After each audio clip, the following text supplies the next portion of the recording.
It's important to note that the second it was announced, Lord of the Rings: The War of the Rohirrim was already fighting an uphill battle. The original Lord of the Rings trilogy is aggressively protected by a devoted fan base, and in order to circumvent any negative discourse, you really gotta knock something out of the park and fly over it. The recent Rings of Power TV show and even the Hobbit trilogy garnered some pretty explosive protection from that fan base, even if there are things to love about them. But not from me, I secretly love those movies. Which is why I believe the approach that War of the Rohirrim took was ultimately a smart one.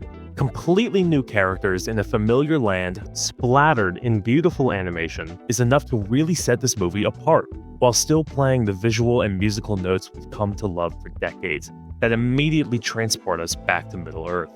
And Middle-earth looks gorgeous. I always enjoy seeing things I love in a new way, and witnessing the brand new popping colors and fast-paced animation action and painter-esque quality to some of the film's most striking images fully got me on board, and occasionally even brings me something new to the table. For example, one of the best scenes in the film is this chase scene between our characters and an enraged Oliphant, and the way this whole sequence is animated and the detailed artistry of the animal itself had me on the edge of my seat.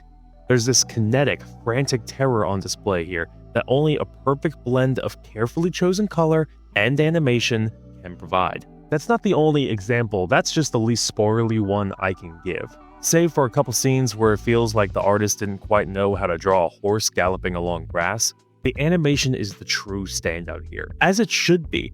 If I came on here telling you that the animation was bad, this film would have lost its chance in minutes. I say that because the first impression here isn't great. Its first 20 minutes are devoted to spoken exposition to catch you up to speed, which nearly never holds the audience's attention. But that is worsened by the fact that most of this is a story setup you've heard so often. Our main character, Hera, is the daughter of King Helm Hammerhand, and unbeknownst to her, her father has put her up for marriage. But she doesn't want to get married, she just wants to be that horse girl that every middle school has.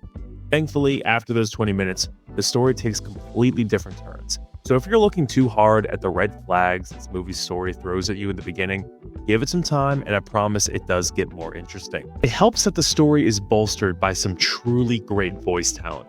Brian Cox shows up to work as King Helm and eats up every scene he is in. The writers gave him the best lines as well, lines that I still think about hours after the showing. More importantly though, his whole character voice, demeanor, and storyline feels so at home in this Lord of the Rings universe. The same can thankfully be said for his daughter Hera, as over the course of the story, she grows from essentially this background character, who just so happens to be the king's daughter, to someone badass and respectable and an Eowyn-level heroine. I truly do mean that. So yes, watching the story play out with these characters, with this talent, and in such a beautifully animated way did give me proper entertainment all the way through.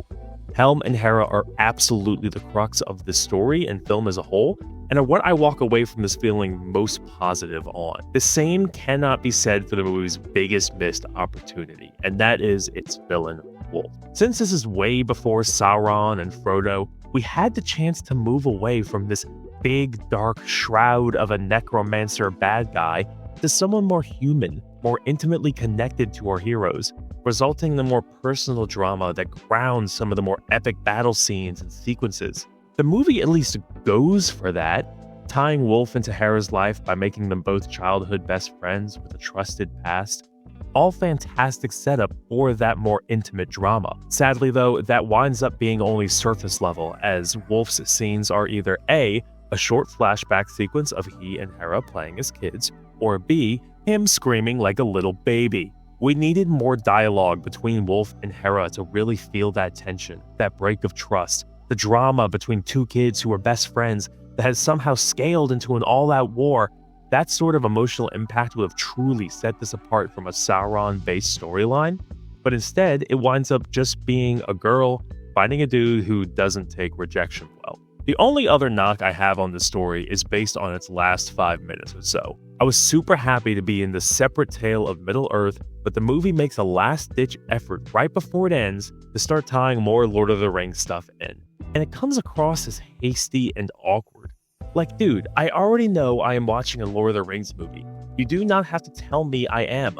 This felt like the studio making some quick edits, thinking that somehow, after 2 hours of an audience staring at Rohan and giant eagles, they'd forget that this was set in Middle-earth. Thankfully, I truly do think the story that Hera and Helm go through is worth the journey, and highly enjoyable. If the villain doesn't reach his full potential, you're at least treated to some top-tier voice acting and beautiful animation that not only sets this apart from the other Lord of the Rings media, but makes it stand out as something colorful, impactful, and new. Most importantly, I think War of the Rohirrim is proof that Lord of the Rings can live on. I had my doubts on continuing this franchise as the best days of it ended maybe 20 years ago, or if you ask me, like 10 years ago. But this movie shows that with the right talent, the right idea, and the motivation to make it feel fresh and new can help it live on. And as a Lord of the Rings fan, that makes me very happy. For all those reasons, whether you're a huge Lord of the Rings fan or just want a pretty solid animated fantasy epic, I do suggest that you watch War of the Rohirrim when it comes out on stream. But what did you think of War of the Rohirrim? How would you like to see the Lord of the Rings IP live on? Let me know in the comments, and for more movie chats over a cup of coffee, like and subscribe. I'll see you next time.